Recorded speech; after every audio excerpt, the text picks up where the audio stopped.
Dúas palabras iniciais, despois virá algunha máis, sobre min. Nunca lle estiven xenreira aos gatos, nin tiven problemas con eles, si coas arañas, por vía alucinatoria. Pero despois do meu ataque de delirium tremens, acordara nunca máis probar nin pinga de alcohol. Como se explica logo que pasara todas as mañás nunha inhóspita cafetería bar chamada Montparnasse? En primeiro lugar, na máis bebín infusións inocuas. Ademais, máis feo aínda co Montparnasse, é o cuarto vivenda alugado por min grazas a unha miserenta pensión por invalidez total permanente que dei acadado despois de 1000 voltas. Por último, máis fea co Montparnasse, e máis fea que a miña vivenda. É a cidade, ou excidade, un montón indixerible de bloques de pisos habitados por xentes que falan a berros unha misérrima e rechinante caricatura de idioma. Total, que non aturo as rúas, e non só ben se comprenderá polo seu tráfico enxordecedor e salvaxe. Expliquei deste xeito a miña fidelidade á cafetería bar Montparnasse? Quizáis non, mas tampouco é de min de quen quero falar. Soamente quero reconstruir as circunstancias que conforman a longa historia final de Brandariz. Loiro, de aspecto barudo, conversaba con toda a desenvoltura e con opinións de experto de freos de disco, de caixas de cambio, do delco, de cabalos de vapor ou da flota conxeladora. Nada ten de extraño, pois Brandariz traballara nun astaleiro, en varios talleres de coches e noutros oficios mecánicos, e estivera a piques de emigrar a Róterdam como obreiro cualificado. Remataba, sen embargo, por problemas de saúde, a súa vida laboral como porteiro nun pretencioso edificio de vivendas, longo, de 11 andares, descontado o soto naturalmente, con numerosos apartamentos e pisos, quizáis 80 en total. Un dos seus flancos dá un calexón. O flanco oposto a unha rúa feita a un nivel máis baixo co da rúa da fachada. A parte traseira non sei para onde dá. Chámase o edificio Caracas. Sen dúbida o seu promotor fora emigrante en Venezuela. Curiosamente, estas aberracións urbanístico-arquitectónicas considéranse dignas dun bautizo, como se tratasen de fermosos transatlánticos. Poucos porteiros quedan. Brandariz non atoparía hoxe, de fixo, este posto de traballo. Hoxe tendense a forrar os gastos do porteiro sustituindo por artiluxos eléctricos e, sobre todo, a base de ter os portais permanentemente pechados. Agora ben, o Caracas, o meu xuizo, debe ir tirando malamente desde que non conta con Brandariz, pois Brandariz era polifacético e, a dicir verdade, a súa función menos importante era xusto a de porteiro estricto sensu. Brandariz era mecánico, fontaneiro, electricista, albanel, era todo. Se algún habitante do Caracas tiña o coche avariado, acudía a Brandariz. Os fallos da caldeira da calefacción resolvía os Brandariz. Brandariz garantía o normal fornecemento de auga quente e arranxaba as anomalías dos ascensores e manexaba os cables eléctricos coa confianza temeraria dos electricistas profesionais que, indemnes, terman deles por máis moxenas que chouten ao redor das súas mans. En realidade, Brandariz distaba moito de ter un medio de vida axeitado e unha saúde delicada. Pero tampouco é que se queixase, todo o contrario, parecía sempre satisfeito e de bon humor. En dúas partes do Caracas reinaba condominio absoluto. Unha, o Soto, todo el dedicado á garaxe, albergue dunha enxente masa de coches e onde tamén están instaladas as caldeiras e outros aparellos. A outra, o Fallado, tamén inmenso, cunha multitude de pequenos cuartos escuros, un por cada vivenda, ou sexa, 80 en total. Sempre pechados, que serven de trasteiros, dispostos a unha e outra beira de longos corredores de chan de cemento e iluminables por bombillas que hai que volver a acender cada poucos minutos. No Fallado están tamén as salas dos ascensores, cada unha cunha ventá que dá ao tellado, única comunicación co exterior naquel andar. O tellado ten pouca pendente e é duralita. Dentre todos os xareiros do Montparnasse, era con Brandariz con quen máis simpatizaba eu. Aparecía por aló as horas máis variadas, a miúdo máis dunha vez na mesma mañá. Prescribíranlle unha dieta severa, mas el interpretaba o seu xeito. Así, por exemplo, a prohibición de inxerir alcohol desenvolvía como necesidade de privarse de bebidas brancas. Entendendo por tales todas as bebidas alcohólicas agás o viño, de maneira que unha cunca de viño branco non era para el bebida branca. Consideraba a bebida branca, polo contrario, un negro licor café.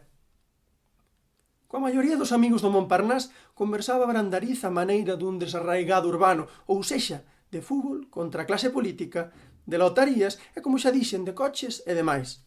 Este era o seu aspecto social, a súa luz, mera superficie chá e anodina. Pero tamén tiña a súa sombra. Con outras palabras, non perdera a súa profundidade, o seu contacto coa terra. A súa casa, hoxe nun suburbio, estaba cando el naceu en pleno mundo rural, nin o seu contacto co pasado, con todo o trasfondo intrahistórico da súa xente. E era unha sombra derradeira, en certo modo. Os fillos de Brandariz medraran xa como pura luz urbana, dexenerada luz de neón. Un deles tocaba nunha orquestra de rock. Se la Basandir, tamén eu traballei en Francia, o que me interesaba de Brandariz era a súa sombra. Non era eu, certamente, o único co que Brandariz podía comunicarse desde a súa sombra. Tamén co dono do Montparnasse e co señor Oia, veciño como o propio Brandariz do arrabal do semirural, tan parco en palabras como pródigo en abertos sorrisos de comprensión, de aquiescencia e de simpatía. O señor Oia era albanel, pero quedara coxo por un accidente e agora cobraba el tamén unha pensión de invalidez, cunha diferenza, que ele seguía facendo algún traballo que outro pola súa conta, á marxe da legalidade, co milfo. Concretamente, Brandariz chamábao sempre cando precisaba axuda para calqueira reparación no Caracas, pois o señor Oia era tamén un milmañas. Era Brandariz, pois, un barco de navegación non direi monótona, pero si libre de contratempos importantes, grazas á experiencia e á veteranía. Ata que un golpe de mar púxolle todo patas arriba e acabou afundindo. Digo golpe de mar onde debería dicir unha gata, perdón pola comparanza. A gata metérase no Caracas non se sabía como nin por qué. Subía e baixaba as escaleiras, e pola noite as súas miañaduras e laios producían insomnios pertinaces. E aínda máis, chegou a rachar coas súas unllas o tapizado de varias cadeiras que había na excesiva portería hall do edificio e mesmo as bolsas de plástico da barredura que agardaban pola noite nas beirarrúas a seren recollidas polos camións municipais. A loita de Brandariz contra a gata foi primeiro rudimentaria. Principalmente consistía en carreiras tras ela. Nunha ocasión, así é todo, o se vera acurrulada, a gata, arrepiada, bufou e fixou en Brandariz unha mirada de fereza tal que o porteiro recuou inmediatamente. Botaba lume polos ollos, todos encarnados. Brandariz non se avergoñaba da súa retirada. A seguinte fase foi máis sutil. Púxolle Brandariz a gata comida envenenada cun produto capaz de matar a un elefante. Brandariz propendía a exageración. Non me dixo que clase de veleno nin onde conseguira. Pero nada. A gata estaba inmunizada. Estaba inmunizada a vinitio ou ben se fora inmunizando ela mesma tomando veleno en sabias doses graduais. Este punto non mo aclarou Brandariz. Tampouco me aclarou a cor da gata. Non era negra, máis ben clara, tampouco branca. Case que só quedaba a cor gris. Si, tirando a gris, admitiu Brandariz, mas con pouca convicción e desexoso de non ter que afinar máis. A gris é unha cor, ou a falta de cor, que non compromete.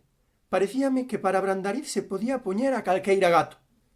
Era como se a realidade sustantiva da gata lle impedise preocuparse de detalles accidentais. Despois de todo, a cor da gata non era gata.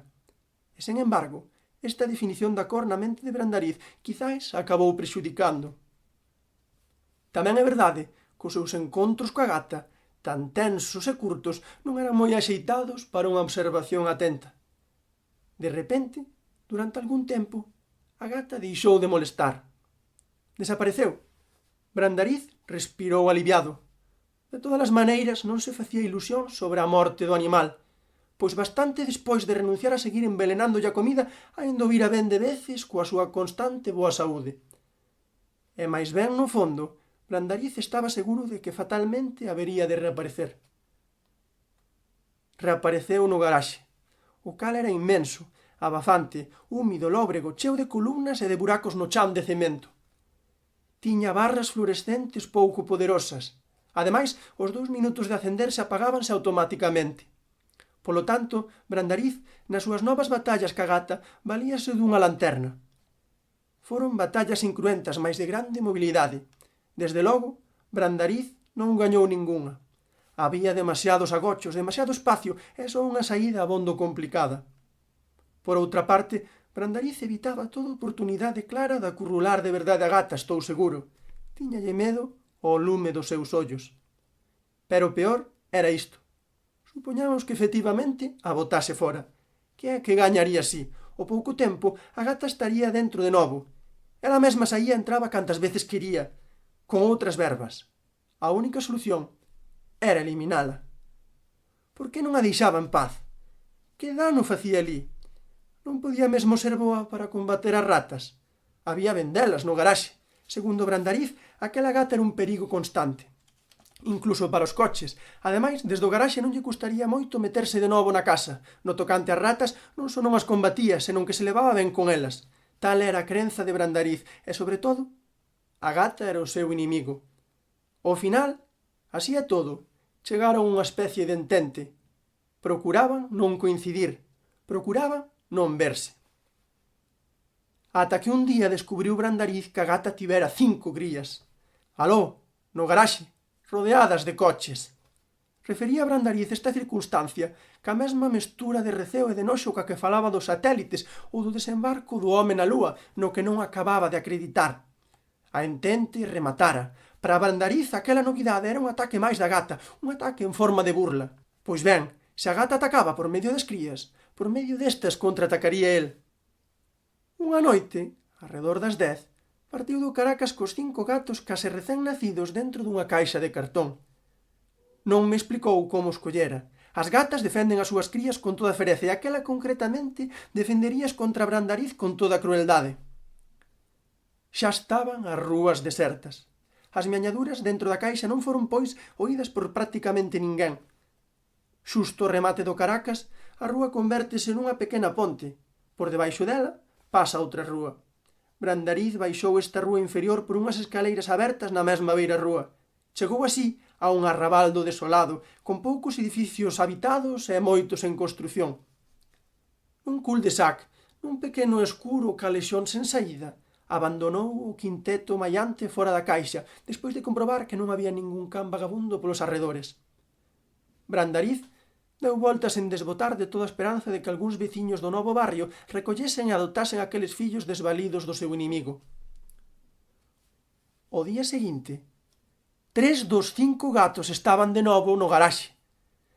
Pareceulle a Brandariz unha aldraxe repetida e ampliada, malia a perda de 2 unidades. En certa maneira, a súa resposta foi entón tamén repetida e ampliada. Aproveitou a mesma hora tardía para saír cos gatos en idéntica caixa e volveu descender as escaleiras que levaban á rúa de embaixo, deserta, como sempre, máxime a tales horas. Pero agora foi alén do calexón. A cada intre botaba unha ollada arredor del para cerciorarse de que a gata non o seguía. A noite estaba despexada, algo fresca. Chegou a unha zona carecente de edificacións, con solares que eran campos de silvas a unha e outra beira da rúa. Brandariz atravesou un destes ermos e ao pé dunha silveira pousou os 3 irmáns. As posibilidades da adopción eran agora prácticamente nulas, mas despois de todo, aquel sitio era máis axeitado para os animais co garaxe. Pasou o día seguinte sen saír da casa por mor dunha forte dor de cabeza. Tiña, en verdade, chea de gatos.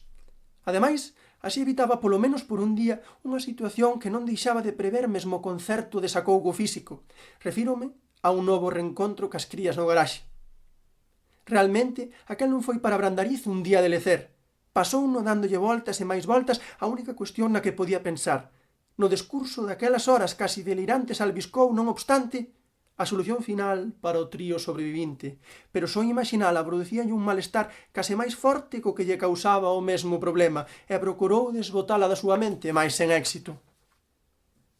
A mañá seguinte, baixou o garaxe coa ansiedade dun delincuente que se dispón a escoitar a sentenza do seu xuízo.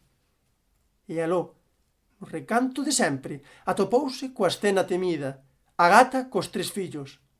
Foi un déjà vu axustado á realidade. A solución final apareceuselle entón non como froito podre da cefalaxia, senón como única solución posible. Aquela mesma noite puxo en práctica. Os 3 minúsculos gatos marcharon no camión municipal do lixo, contábame Brandariz despois con voz entrecurtada. E é que a repelencia que lle causaba pensar na monstruosa sorte final daquelas tenres criaturas que sufriron igual tratamento que todas as toneladas de refugallo urbano prevalecía sobre a satisfacción por ter dado ao cabo ca solución final. pero non total, nin moito menos. En efecto, só fora a solución final para perder de vista os tres irmáns. Para máis nada. Quedaba aínda a gata. De momento, tampouco reapareceu. Sucedéronse, pois, algúns días de normalidade aparente. No garaxe non atopaba Brandariz máis problemas cos normais, que non eran poucos. Pero Brandariz vivía oprimido pola lembranza do lixeirísimo cargamento vivo que aquela noite se confundira con toda a masa inerte e repugnante da sociedade producida por centos de miles de veciños. E polo temor do futuro que lle podía deparar a gata. Esta, con seguranza, non volvería mentres teimase en buscar aos fillos, pero... E cando dese por fracasada a súa longa procura, cal sería a súa próxima xogada? A súa vinganza? Era unha mañá de sol, como toda aquela monótona tempada. Brandariz subira ata o fallado. Primeiro, cambiou unha pechadura. Despois, acordou dar unha volta por alí antes de baixar. Andou polos longos e escuros corredores e logo entrou nunha das salas dos ascensores. Foi unha visión ao mesmo tempo instantánea e paralizante. A da gata ali dentro da sala. Veloz como raio, a gata saiu pola fiestra que daba ao tellado, aberta por mor da ventilación, saltando desde unha silla colocada ao pé da mesma. Brandariz vence a parálise, non o medo. Achegouse á fiestra, fallamanlle as pernas, colleu forzas de todos os xeitos para subir enriba da silla dende ela pechar a fiestra. Se mentres a reempuxaba estivese exposto a unha mordedura de víbora, non a pecharía máis a presa. Algo calmado, baixou da silla. Casualmente, a outra sala dos ascensores tiña daquela a súa fiestra pechada. Polo tanto, entre a gata e o interior do Caracas interpoñíanse agora delgados, fráxiles transparentes, mais para a gata, infranqueables cristais. A gata ascendera desde o abismo do garaxe ata a altura do tellado, pero aquí atopara a súa perdición. Mais a mente de Brandariz non estaba protexida por cristal ningún. A gata seguía penetrando nela, máis insistente, máis asoballante, mesmo cando Brandariz dormía. Unha e outra vez soñaba que ele estaba prisioneiro ao aire libre nun cárcere situado nun alto. Podía percorrelo dun extremo a outro, podía contemplar pola noite a lúa e as estrelas, mais non podía sair del. Cando estaba esperto non o pasaba mellor. Algunha vez tivo que subir de novo á sala dos ascensores, pero conseguiu ficar todo o tempo de costas ás fiestras. Non quería mirar a través delas, por pechadas que estivesen. Tiña certeza de que, dunha maneira ou doutra, a vinganza da gata había caer fatalmente sobre el, vinganza agora por dobre motivo, os seus fillos e ela mesma. Nin a súa forzada reclusión, nin sequera a súa morte a pararían. Brandariz nunca se sentía seguro. Algúns días todos os gatos do mundo parecíanlle cómplices da gata. Outros días era a propia gata que se multiplicaba en todo canto gato puidese saírlle ao encontro. E aínda había días nos que tiña a impresión de que existía un único gato nunha rexión invisible, o cal se manifestaba en todos os gatos e gatas da terra, todos reductibles a el, ou idénticos a el, ou copias del. Con tales supostos, non cabía descartar a acción a distancia, a vinganza sen contacto físico. Algo disto temeu Brandariz cando a súa muller caeu gravemente enferma. Mentres tanto, na esfera dos feitos máis ou menos demostrables, era indiscutible que a gata quedara encerrada nun cárcere aberto, certamente, mas tamén sen escapatoria. E tampouco podía comer, nin beber. En suma, estaba condeada á morte, e non sobreviviría máis dun mes e medio. Non sei en que base é que se sostiña este cálculo tan preciso de Brandariz. O resto contoumo o señor Oia. Era pouco antes das 2 da tarde. O señor Oia e Brandariz acordaran subir ao tellado para revisar non sei que nunha chimenea. Xa de veran telo feito había tempo, mas, segundo dicín eu, Brandariz fora adiando o traballo aquel ata que transcorrese algo máis do mes e medio. Na portería hall do Caracas, o señor Oia xa encontrou a Brandariz ceñudo, mirando teimoso para o chan, preocupado e caviloso. Mesmo pareceulle que tardou en tomar a decisión de se meter con el no ascensor. Normalmente era Brandariz quen poñía a pequena escada ao pé da fiestra en calquera da sala dos ascensores, pero desta vez fixo con grande dificultade, como se a escada lle pesase o dobre. E aínda despois de colocala, preguntoulle o señor Oia con medo: «Sobes?» «Sube ti, home», contestoulle o señor Oia máis que nada por non mudar o costume. E Brandariz empezou a subir. Pero era como se o corpo lle pesase, non o dobre, senón o triple. Ao chegar ao segundo chanzo, detívose. Desde aquela altura xa podía abrir a fiestra dodamente, pero quedou parado uns segundos. Abriuna, por fin como ausente, cos ollos apampados, mirando para outro lado. Tiña que subir un chanzo máis e xa estaría ben situado para pasar o tellado. Subiuno como despois de vencer un peso moito máis forte que todos os pesos dantes xuntos, pero aínda non pasou, senón que primeiro asomou a cabeza fora da fiestra como se desde ali quixese ver algo. Non levaría nin 2 segundos nesta postura cando pronunciou ou quixo pronunciar unhas palabras entrecurtadas. O señor Oia pareceulle entender algo como é iso. E Brandariz xa non volveu falar. Brandariz xa non volveu acordar. Pasou o tempo. Algunha que outra vez atopei co señor Oia. Falamos como natural do noso común amigo. O señor Oia díxome, contestando unha pregunta miña, que non fora nunca máis o tellado do Caracas. Prefería non volver traballar neste edificio. Agora ben, supoñamos o contrario. Había 3 posibilidades. Unha, atopar a gata viva aínda. 2, atopar os seus restos. 3, non atopar nada. Que inferencias podían sacarse da realización de calquera delas? A verdade, non vexo ningunha. Pregunteille tamén ao señor Oia se nalgunha ocasión Brandariz, que en paz descanse, lle falara de gatos. Precisamente, e contoume. Aquel día desgraciado, antes de subir á sala dos ascensores, o señor Oia comentaralle a Brandariz que un curmandel lle truxera unha gata de regalo, e Brandariz puxérase como nervioso con tal noticia e o señor Oia lembraba que se interesara pola cor desta gata. Era unha gata gris, máis ou menos. Foi a derradeira conversa que tivera con Brandariz o señor Oia. Algún novo temor debeu infundirlle a Brandariz o regalo aquel, mas non me atrevo a conxecturar cal. O señor Oia maniféstase pesaroso, porque animara a Brandariz a subir ao tellado cando ben era claro que receaba de facelo. Eu non lle contei nada do que sabía, entre outras razóns porque, despois de todo, eu non sei nada. De todos os xeitos, teño a impresión de que os remorsos do señor Oia non son tampouco moi fondos. Ou sexa, o señor Oia decátase de que hai unha historia abondo complexa e escura por debaixo da súa aparente imprudencia verbal propiciadora dun fallo cardíaco. Dito doutra maneira, o señor Oia, desde a súa propia sombra, é capaz de comprender a sombra de Brandariz. Se la vas a andir, deixei de aparecer polo Montparnasse, aborrecín o té e toda sorte de infusións. Con toda seguranza agárdanme novos problemas cas arañas. A miña memoria vai decaendo. Neste mesmo intre, xa non estou certo de se o bar cafetería da miña etapa abstemia se chama Montparnasse ou Montmartre.